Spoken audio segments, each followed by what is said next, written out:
अस्सलामुअलैकुम दोस्तों, मेरा नाम अब्दुल वाहिद है। आज जो मैं आपको सुनाने जा रहा हूँ वो एक सच्ची कहानी है। ये कहानी खलीफा अब्दुल मलिक बिन मरवान की है। शुरू करने से पहले आप लोगों से गुजारिश है कि मेरे चैनल को सब्सक्राइब करें और बेल आइकॉन को भी दबाएं ताकि आपको मेरे चैनल का नोटिफिकेशन मिलता रहे। एक दफ़ा का जिक्र है, खलीफा अब्दुल मलिक बिन मरवान बैतुल्लाह का तवाफ कर रहा था। उसकी नज़र एक नौजवान पर पड़ी जिसका चेहरा बेहद पुरवकार था, मगर वो लिबास से मिस्कीन लग रहा था। खलीफा अब्दुल मलिक ने पूछा, ये नौजवान कौन है? तो उसे बताया गया कि इस नौजवान का नाम सालिम है और ये सैयदना अब्दुल्ला बिन उमर का बेटा और सैयदना उमर बिन खत्ताब का पोता है। खलीफा अब्दुल मलिक को धचका लगा। इसने उस नौजवान को बुला भेजा। खलीफा अब्दुल मलिक ने पूछा कि बेटा, मैं तुम्हारे दादा सैयदना उमर फारूक का बड़ा मदआह हूँ और मुझे तुम्हारी यह हालत देखकर बड़ा दुख हुआ है और मुझे खुशी होगी अगर मैं तुम्हारे कुछ काम आ सकूं। तुम अपनी ज़रूरत बयान करो, जो मांगोगे तुम्हें दिया जाएगा।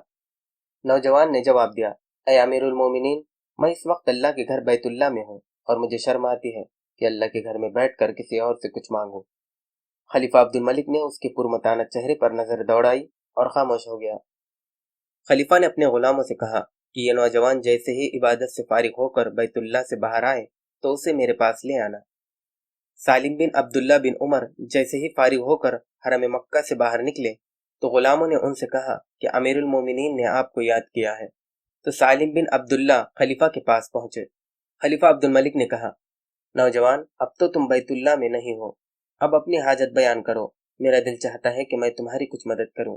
सालिम बिन अब्दुल्ला ने कहा, ऐ अमीरुल मोमिनीन, आप मेरी कौन सी ज़रूरत पूरी कर सकते हैं, दुनियावी या आखिरत की? अमीरुल मोमिनीन ने जवाब दिया कि मेरी दस्तरस में तो दुनियावी माल व मता ही है। सालिम बिन अब्दुल्ला ने जवाब दिया, अमीरुल मोमिनीन, दुनिया तो मैंने कभी अल्लाह से भी नहीं मांगी, जो इस दुनिया का मालिक कुल है। आपसे क्या मांगूंगा? मेरी ज़रूरत और परेशानी तो सिर्फ आखिरत के हवाले से है। अगर इस सिलसिले में आप मेरी कुछ मदद कर सकते हैं तो मैं बयान करता हूँ। खलीफा हैरान व शशधर होकर रह गया और कहने लगा कि नौजवान, ये तू नहीं, तेरा खून बोल रहा है। खलीफा अब्दुल मलिक को हैरान व शशधर छोड़कर सालिम बिन अब्दुल्ला अलैहि रहम वहां से निकले और हरम से मुल्हक गली में दाखिल हुए और नजरों से ओझल हो गए। यूं एक नौजवान हाकिम वक्त को आखिरत की तैयारी का बेहद अच्छा सबक दे गया।